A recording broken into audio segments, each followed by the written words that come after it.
40 jours durant, Jésus resta de nouveau sur la terre, dans une seconde vie qui rappelle beaucoup la première et qui, cependant, semble en être assez différente.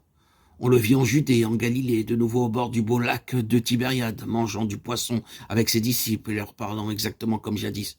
Une fois même, il reproduisit tout à fait, comme au début de son action passée, le miracle de la pêche miraculeuse, où les filets de ses amis se remplirent de poissons, comme pour bien leur faire comprendre que le temps était proche, où ils auraient à jeter leurs filets parmi les hommes et qu'ils en ramasseraient d'immenses quantités.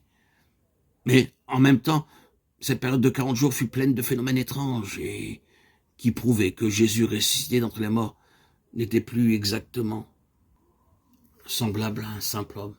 Par exemple, un soir que la plupart des disciples étaient réunis dans le cénacle, la grande salle, vous vous en souvenez, où ils avaient pris avec lui le dernier repas, la porte bien fermée, barricadée, même par peur des autorités juives, brusquement, Jésus fut au milieu d'eux, sans que la porte eût été ouverte, ce qui vraiment était miraculeux.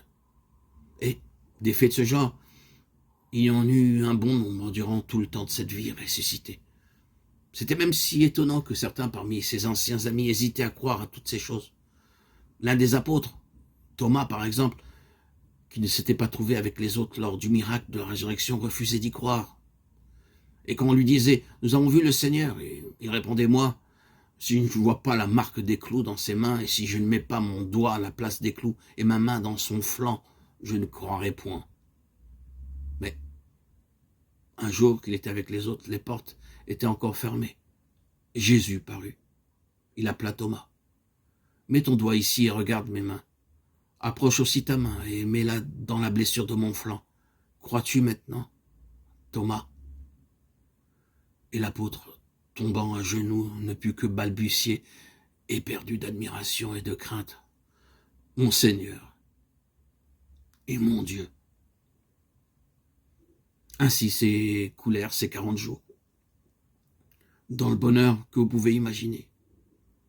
Maintenant, on était absolument sûr que tout cela était vrai, que le Maître avait vaincu ses ennemis, qu'il avait triomphé de la mort.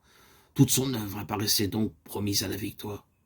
Au lieu du découragement et de l'angoisse, les âmes de tous ses amis étaient pleines de ferveur et d'espérance. Et quand, à plusieurs reprises durant ces 40 jours, le Christ leur donna ses suprêmes conseils, il répéta à ses disciples « Allez, évangélisez toutes les nations. Portez la bonne nouvelle à la terre entière. N'ayez pas peur, je serai avec vous jusqu'à la fin du monde. » Vous imaginez quelle force ils pouvaient avoir désormais, ces fidèles.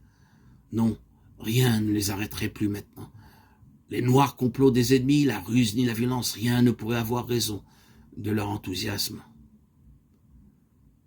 Ils étaient sûrs que l'œuvre du Christ était éternelle, qu'elle vaincrait le monde et le temps.